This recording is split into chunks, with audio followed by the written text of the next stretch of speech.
it is December now, or the holiday season, as you would.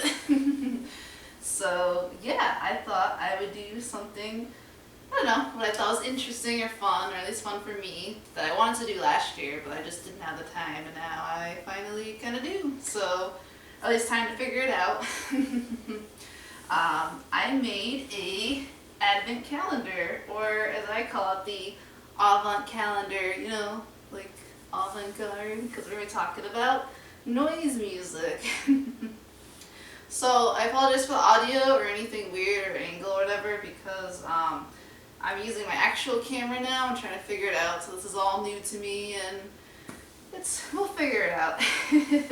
So yeah, I handmade this chart, and we're gonna get started. So if you don't know what an advent calendar is, because we didn't really have this tradition growing up either, but you know, it's a calendar where every day until Christmas you count down, and a lot of them you can like buy at a store or something. You can like punch little holes in them or however they're built, and usually get like a piece of chocolate every day or some kind of gift as you count down the days to Christmas. So I thought, why don't I make a list of random noise albums, or harsh noise albums, heavy industrial albums. I try to stay in like the very noisy realm. Why don't I pick some of these albums that I've had on my backlog for super long and check them out every single day. So the countdown to December 25th, Christmas, we will talk about a random noise album. Now, some of the albums that are on here are from artists that I have listened to before, but as many of you know, a lot of these artists have like a huge output, and I just haven't heard it all. I really, in the grand scheme of things, the like amount of stuff that I've listened to in these genres is definitely like a drop in the bucket, as they say. But yeah, so I haven't heard any of these albums, so I was gonna select an album every day, show you what it is, and then listen to it. I'm going in blind, so whenever you see me picking out an album every day, I've never heard this, so I'm going in blind. And then try to do a mini review of it every day, of my blind thoughts going in, like how I liked the album or didn't like the album, or if I would recommend it. And yeah, that's what we'll do. Every day I'll pick an album, I'll listen to it, and then I will give a brief talk about it, and then edit it all together. And I'm going to maybe try to do this every 5 days, because I didn't want to do it every day, because I feel like that would clutter up subscription feeds and all that jazz in my channel. I didn't like that, but I think every 5 days is a pretty healthy amount. And yeah, I'll try to do it daily, at least pick out the album. I'll try to do reviews daily too, but I do work a lot, so we'll see how that goes. But I will do my best. So let's get going. Yeah, so we gotta start at day one. So this is day one. So, here's my little makeshift advent calendar. The Avant calendar, I should say. So, let us pick out day one. And it is Solmania, Metamorpher Chorus. So I'll probably have to bring that up to the camera so you can see. But yeah, so I will get back to you on how I felt about day one's album, and then we'll continue to day two and all the way up to 25. And I don't know if you can see that on camera, but yes. So I hope you will join me in, you know, this crazy 2020 Christmas season. Yeah, let's try to have a little fun, I guess. Hi everyone. So, here to discuss the first album I listened to, and because a lot of these projects are the first time I've heard of it, or the first time I listened to it, I took some notes to have, so I am cheating and reading off the notes. I'm not expert in knowing everything. But yeah, so the first album to kick off this Avant calendar is a record by an artist, or a project under the name of Solmania, and the album was the Metamorpher Chorus. So this seems to be from a Japanese noise project that started in 1984 by Masahiko Ono. Now, this Masahiko Ono seems to be part of like a bunch of different projects as well that I just have never actually heard of before. So this is my first foray into their work, and I do have to say that I was a little disappointed. I wasn't like a super big fan of this album. There's nothing really wrong with it. The Masahiko seems very talented, and a lot of the noises are really good. It just, which might become a problem with some of these noise albums, I'm sure, but there's a lot of really great noise, and there's like a lot of really average noise. There's a lot of noise where it's just kind of like the same feedback, live, lo-fi sound, where it's kind of like, eh. And there's some stuff that just sounds really good and just kind of blows your mind. It sounds unique and has a lot of heart and soul. This album's kind of a bit of the more like noodling noise kinds. The first track, Flood, is probably my fave. I'd say that's actually a really excellent track. A lot of heavy, unique sound, kind of clean, which I actually liked. It sounds good. You can hear a lot of distinct, different creative sounds and noise, but a lot of the album is just like, I'm not a big fan of like the live feedback sound or like guitar feedback that's just really like pitched and it's like all they do. It's not fantastic to me. And then the last two tracks of this record were kind of just really just standard, very lo-fi. I don't know where this album was not lo-fi, and the last two tracks are just randomly lo-fi, kind of just straight up noise sound. Nothing too fantastic. I would not say this album is awful at all. I would definitely, if you like noise, I'd definitely recommend you to check it out. But I think it's just going to be another one to throw on the pile. Like, oh yeah, that was okay. At least for me. But yeah, so hopefully with the next album, it'll be good. And we'll see. I'm sure we'll discover some good noise on this. So this one, I'm just going to say on it for now. Alright, bye-bye.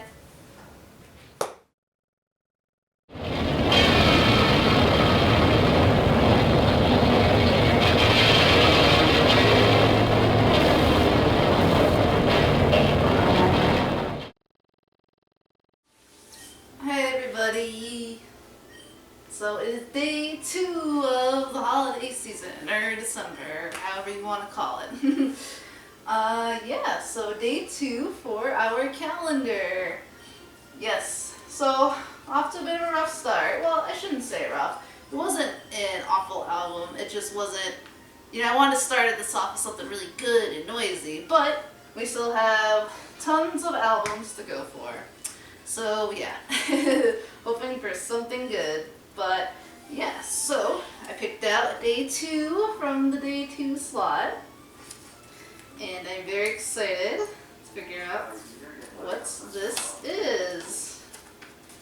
Okay, so I have quite a few compilations because that's just kind of what happens with this. So we hit our first compilation. This is a compilation off the label B666 Tapes. And the compilation is called Journey into Pain. So that sounds wicked promising. I haven't looked into what exactly is on this compilation. I'm sure there's probably artists that I already know, but I'm sure there's tracks that I haven't heard. So I will let you know how that was, and hopefully it's great. It's awesome. We learned something new, and I can recommend it, and then we'll be able to hit day 3 tomorrow and continue on with our little noisy adventure. So I'll see you tomorrow. Hello everybody, I'm back. So it's time to talk about our day 2 of the Avant calendar and the day 2 album. So yeah, what ambitious compilation to put on for an album. I gotta check out a new album every day. This is just a really, really wicked long album to put on there. I didn't know. Yeah, so this is the B666 tapes compilation called Journey into Pain. I believe this compilation came out in 1987 in Japan. It was actually reissued by RRR Records, or RR Records, however Ron's calling it today. So yeah, this is a 4 cassette compilation. There's 31 tracks on here, and some of them are like 27 minutes long. I had no idea. This almost pretty much set me back like a day, so I'm trying to keep up because it took me quite a bit to listen to this album, but I wanted to make sure I listened to it all, and I appreciated re-listen to some tracks. Yeah, it's a pretty good compilation. I mean, it would have to be. I mean, there's so many different artists and tracks on there. It was bound to be something good. It definitely has more hits than misses, I'd say. There's a lot of artists on it. Of course, being a Japanese compilation, there's people like M.S.B.R, Incapacitants in there. Yeah, Muslim God is on it. You have Function Disorder, you have Half Japanese, you have a track by the Boredoms on it, and just like tons of other people. Yeah, there's just, it's hard to kind of describe. It has the, how do I want to pronounce them today? The Gregory bands, you know, the famous Japanese noise band that the title sounds like someone barfing. They do great stuff. Their tracks on this particular compilation, they had about 3 of them. They weren't amazing. Typical, you know, screaming over noise stuff, which is usually pretty enjoyable from them, but nothing like too fantastic on this one. Muslim God's track was good. My favorite track is, I really like the opening track, which was by the New Blockaders, and I think Oregnum was on it as well. Really good. My favorite was definitely the John Duncan track, which was actually the longest track on the tape, at 27 minutes. It was, I have the name, what was it called? Yeah, John Duncan Live at Anti-Club. It was really good. All kinds of just really nice, experimental, creative sounds. The flow was excellent. It was just a really enjoyable noise track to have going on. I listened to it again too, even though it's very long. It's like a half hour long. I really like the Autopsia track as well. The track is called "Does the Knife Cry When It Enters the Skin?" Another really creative, excellent noise track. Those are my two favorites off the compilation. But honestly, it's all good. And I'd say as far as like, I guess harsh noise goes, or noise, because you know there's varying degrees of noise. You have noise, harsh noise wall. And yes, there are differences. Or maybe not. I think there are differences. There's varying degrees of noisiness, but I think this would be a pretty good compilation to get into. Especially, I think a lot of people get into heavier noise through Japanese noise, obviously like M.S.B.R, Killer Bug, Incapacitance. So I think if you're already used to that and you want to just branch out more into different noise, I think this is a very good compilation to do that. So yeah, B666 tapes, Journey into Pain. It's just called Journey into Pain, various artists, but it's originally off the label of B666 tapes. Or Triple R now. But yeah, I will see you guys tomorrow for a mini review of Day 3's tape. And I hope to see you then.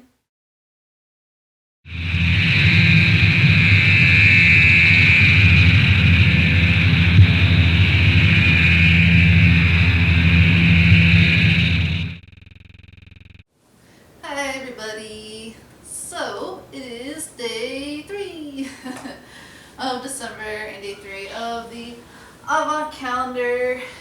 So yeah, let's see what we have. So yeah, second day having a giant compilation, the 666 Beast tapes compilation. A little ambitious of me. It took me kind of all day to check it out and listen to it. Again, like I said in the review, some of the tracks are really good, some of them I'm like, I don't need to hear this again. But it's definitely one I would recommend, and I think it's worth to check out, you know? It's definitely, I think it's a good comp to get in the noise. But yeah, so let's check out Day 3. Alright, Day 3. Let's see what we got. If I can open it up. Okay, this is Aderlating with Devotional Hymns. So yeah, I'm excited to check this out. We will see how this is. And then I will see you guys tomorrow for Day 4 of the Avant calendar. So yeah, see you then. Bye-bye. Hi everybody. So it is time to talk about our Day 3 album, I believe it is. And that is Aderlating Devotional Hymns. So I was kind of excited to put this on my list because I only just found out recently that this project, Adorating, is a band formed by Maurice de Jean, who is the guy that does Gnaw Their Tongues, and I'm a huge Gnaw Their Tongues fan. And if you know Gnaw Their Tongues, you kind of know what you might be getting with this album. Yeah, so he formed a band with also keyboardist Eric M.S.B.R, I think. I'm not very good at pronunciations. So, this album came out on Shadowgraph Records, and that just seems to be a small label just to put out stuff for Aderlating, and this album came out in 2010. So, yes, again, if you've heard Gnaw Their Tongues, you kind of know what to expect with this album, but it's really good. I really enjoyed it. This album is kind of like a mix of it's like noise, black metal, and kind of like stuff you would hear on Cold Meat Industry. So kind of like a combination of black metal and Cold Meat Industry, if that makes sense, which is good. That is a good thing. It's an awesome thing. So yeah, the first track, In Thou Breathe Sulphur as Last Breath, sounds kind of like just a very normal wall of noise black metal track. It's good. But then it gets into its own right away. I really love the track, Travel the Fog as Death Reaping the Lands. It's like a really heavy, dark ambient track, and near the end it starts getting like these muffled samples of like someone getting hurt or suffering near the ends, and it gets some nice noise. It kind of coats the dark ambient. It's very heavy and terrifying. It's really good. And then it really sets the stage for this album. And you're like, okay, I know what I'm getting with this. I also really like the last track, Possession, which might be my fave. It's just 10 minutes long of just crunchy, noisy, dark ambient. And near the end, it kind of reminds me of something like the kind of something John Weiss would make, like Sissy Spacek. It's just so like, you can kind of like hear the like really screaming vocals, but maybe they're not screaming vocals. You can't really tell. It's just so noisy that they mix together so well, and this just flow of heavy noise wall. It's just really good. It's another dark ambient-ish black metal-ish track. Yeah, I would highly, highly recommend this album, Adorating Devotional Hymns. Again, yeah, if you like stuff like Gnaw Their Tongues, you will like something like this. If you like more experimental or noisy or harsh noise black metal, you would like this album as well. It was good. I'm glad I had this on here. Very exciting that I heard that. And I'll probably, on my own time, be listening to more of this Aderlating stuff. So yeah, I will see you tomorrow with the next album. Alright, see you. Bye-bye.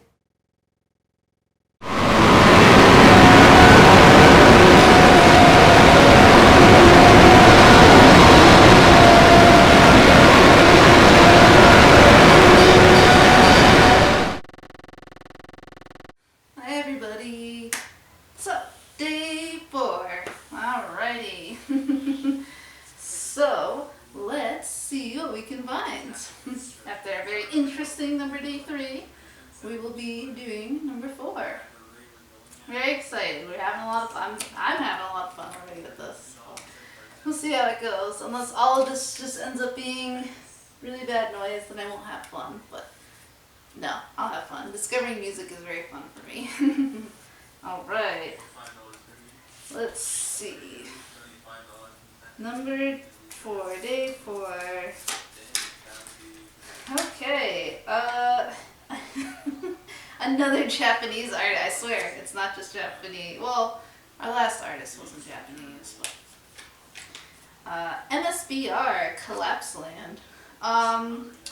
I've listened to M.S.B.R before. I actually picked out this album because this is the one John Weiss,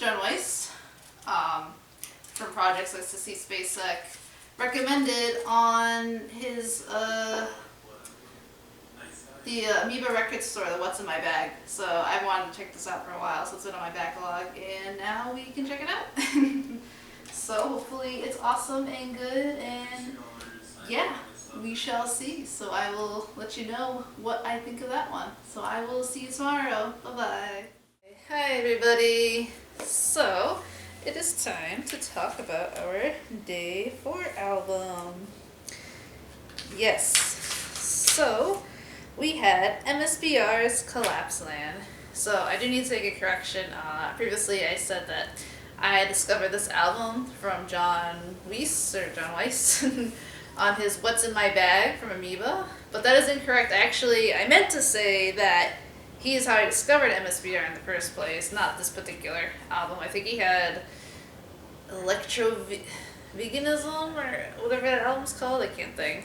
But yeah, I'd actually discovered M.S.B.R through his rec and listened to it for quite a while. But M.S.B.R was a Japanese noise artist by the name of Koji Tano, and sadly he did pass away in about 2005. And he was an excellent noise artist. I guess if you know Japanese noise, it's the same kind of crunchy, heavy, hard noise, but it takes a lot of talent. It's not just noise you can just like, oh, let me hit feedback and it's good stuff. It's quality stuff. And this album is no exception. And the album was Collapse Land. This one came out in 1995, and it's off of Heelstone Records, which, as far as I know, is just like a really tiny mini label that only put out like 5 albums, like M.S.B.R and this album. I think an Aube album. But yeah, we've got all kinds of stuff. I think it's about 5 tracks. The first track, Shining, it kind of starts off a little standard for noise. You're like, oh, it's just noise wall. But it's about like a 25-minute track, and then as the track goes on more, it becomes really excellent. There's a lot of like really weird, very mechanical machine sounds that are gonna come in between like the 20-minute mark, and I don't know. It gives it a lot of character. It's good. My favorite track is The Blaze of Collapsing Part 2, and it just sounds like, it kind of sounds like noise, like really harsh noise meets dark ambient. I don't know, it's very like refreshing to hear, if that makes sense. It was very pleasant and noisy, and it bordered on a little bit dark ambient. It was really good. I was kind of shocked at how good that was, I guess, or it was different than kind of your standard noise, but M.S.B.R is really talented, and I definitely would recommend this album, Collapse Land. Yeah, it was really good, and I don't really have much to say about that. I would check it out if you like noise. So yeah, hopefully tomorrow's pick is just as good.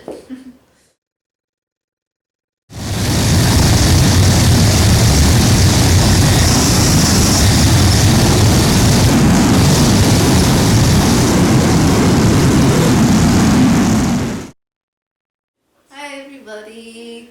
So it is day 5. Yeah, so you know, we've been on a roll. M.S.B.R was good. Nice and noisy. Very good. Very noisy. Alright. So, let's take a look at day number 5. What do we have here on day number 5? Let's see. I can get open. Exciting. We're almost done with this side of that Avant calendar. And then we'll start on this side, and we'll come here. So that'll be great. Let's see. Alright, another classic noise artist, and an album by them that I have not heard of. This is Aube, A-U-B-E, with Wired Trap. So that's going to be day number 5, is Aube, Wired Trap. So, I will see you then or later to discuss how I feel about this album and what I think. So again, I will see you tomorrow, so have a happy early holiday season. Okay, hi everybody. So, we are here to talk about our day 5 album. So, and that was Aube's Wired Trap. This has probably been my favorite album so far, actually, of all the days. It was really good. And that's to be expected. Was another legendary Japanese noise artist, and I swear the board is not rigged. There's not just Japanese noise artists on here, and I have them all randomized. I don't know why they're all together at the beginning, but that is what happens. But to be expected, if you're doing a bunch of noise, there will be, you know, some Japanese artists, of course. And again, some of these artists I haven't heard before or listened to, and maybe some of them I have heard, or I've heard 1 or 2 albums, and they just have huge amounts of work that I just have never checked out. I don't think I've honestly listened to a lot of Aube stuff, Aube, however you want to pronounce it. So I was excited to, because I know he's quite the legend. His name is Nakajima Akifumi, and he actually owns the Gross label, or owned the Gross label, which is an acronym, Gross, Gross, and that was another very famous experimental noise label, and pretty much everything on there is really good.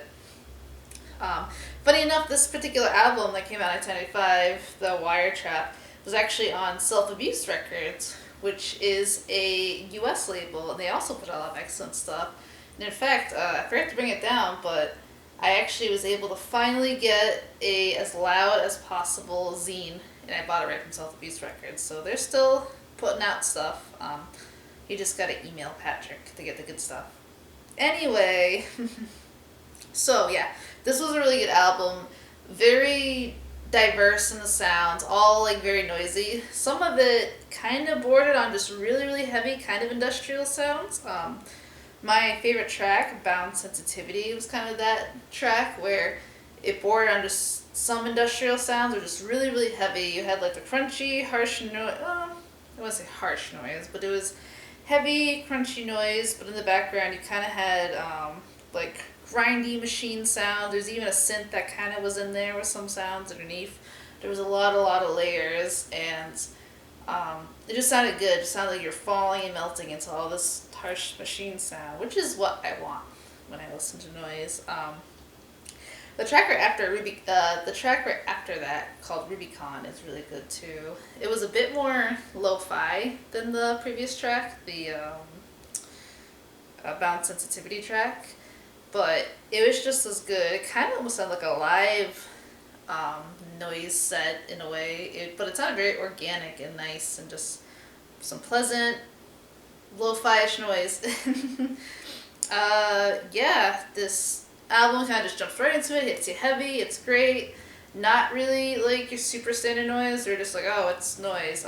It has its own unique characteristics, and it's enjoyable. And importantly, it stands out. This is one that it's a standout, which I think is really important in genres like noise and ambient and stuff, where you need the sound itself is nice, but you need a little diversity, and this is one of those. Very, very good. So yeah, I am very excited for what else we have in store for the Advent calendar. So I will see you in the next video, review, whatever I'm doing. Alright, bye-bye.